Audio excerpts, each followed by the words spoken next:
Hi, this is David with entry number 571. You know where I am on Sunday here in, where is it? I've recorded like six videos there. Remember I recorded one over there on the side of that restaurant? Right now I'm recording one here on this side of the street. It's Yeonam-dong.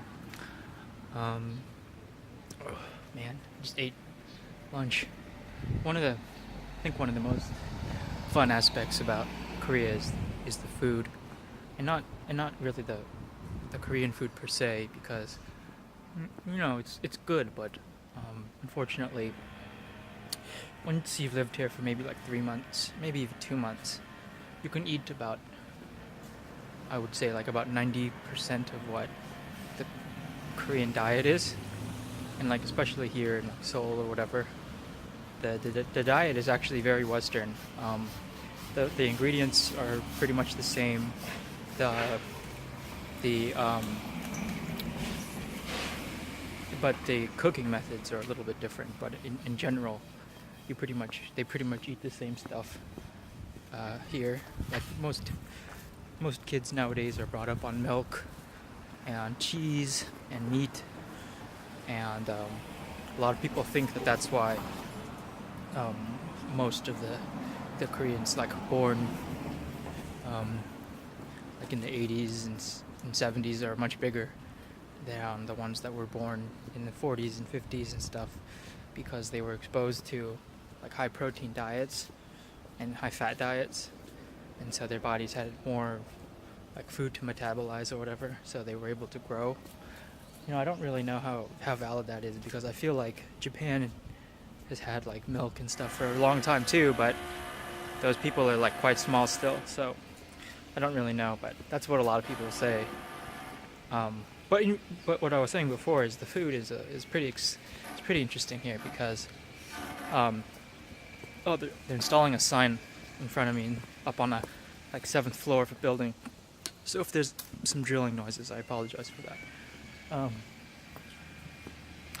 One of the nice things about eating here is that you can eat like very cheaply, but I shouldn't say like really really cheap, but like the prices in general are better than, I would say, the US, but only by like $1 or $2. Really, like when you want to get like down to it, the best places to eat here is honestly like the convenience stores, because you can get like a lot of good food there that's like relatively healthy for like significantly less than the US.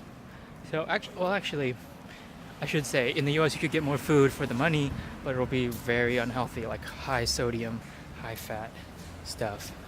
Whereas here you can get like a rice ball or two, and it's like today I got 2 rice balls, a pack of chips, and a water for 3,800 won, which is like $3.50 basically US money.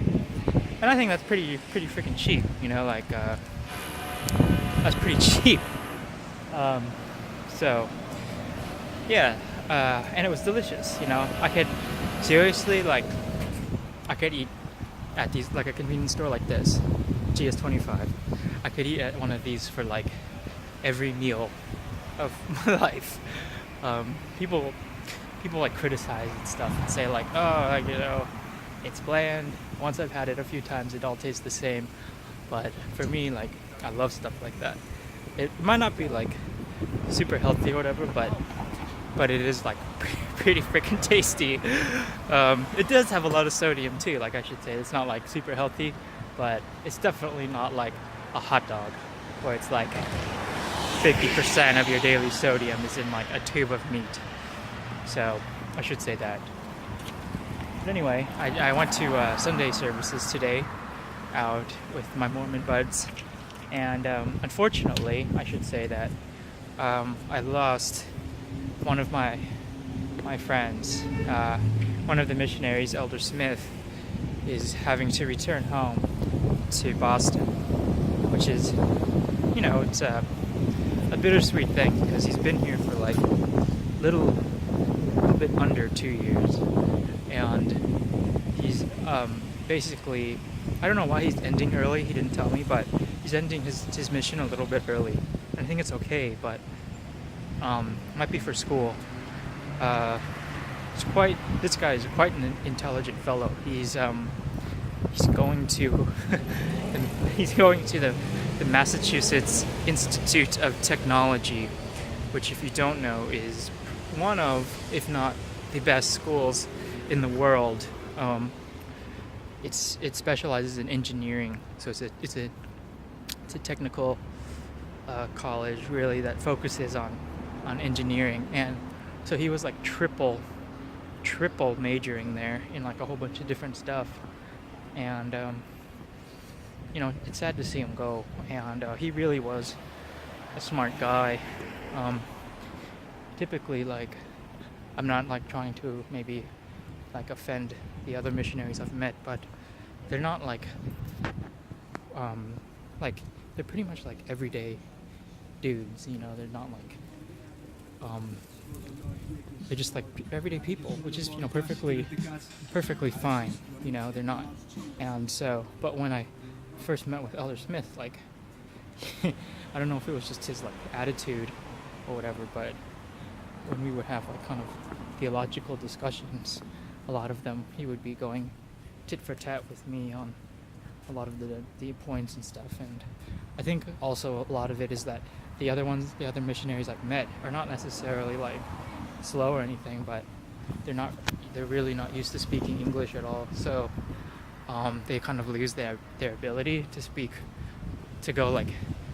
English quickly. And it is a pretty interesting thing to see how poor some of their English becomes because of the never using it. And I should say that like Elder Smith is like really good at Korean, like really good, and a large part of that, I think, is to do with his intelligence. And it's something that I think deserves a lot of respect. And I'll miss him because he was like a really good guy, and actually like would he there were a few times where I feel like I maybe insulted him, and he called me out on a couple of stuff, which I respected.